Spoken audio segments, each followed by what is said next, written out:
நீங்க தேர்தலில் போட்டியிட மாட்டேன்னு சொல்லிட்டு அனைத்து சொல்லியிருக்கீங்க. அந்த நிலைப்பாடு வந்து கடைசி வரை நீங்க வந்து இல்லைங்க, ஏற்கனவே நான் தேர்தலில் போட்டியிடுவேன்னு சொல்ல வேண்டும், முடிவெடுக்கிறேன்னு சொன்னேன்.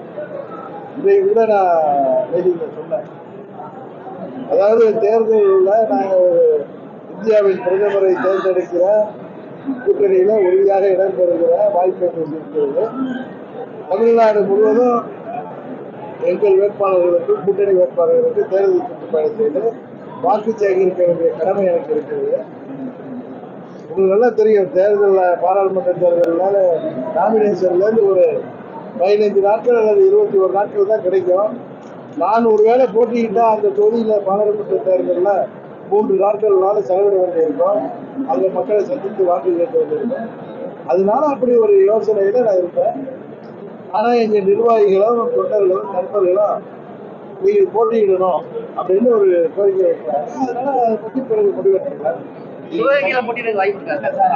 அப்படி ஒரு செய்தி வந்து பத்திரிகைகளை தான் நானும் பார்க்கிறேன். நான் இன்னும் தேர்தலில் நிற்கணுங்கிற முடிவை எடுக்கல. அந்த நேரத்தில் பார்த்துக்கலாம். அயோத்தியில வந்து இப்ப ராமர் கோயில் காமிச்சிருக்காங்க. இது வந்து தேர்தலில் வந்து பெருசா எதிர்கொலிக்காத இபிஎஸ் சொல்றாங்க. இதை பத்தி உங்களுடைய கருத்து? எல்லாம் தமிழ்நாட்டு மக்கள் வந்து பழனிசாமிக்கு கை சொல்லுவாங்க. செய்திகளை உடனுக்குடனும் துல்லியமாகவும் தெரிந்து கொள்ள சப்ஸ்கிரைப் பண்ணுங்க.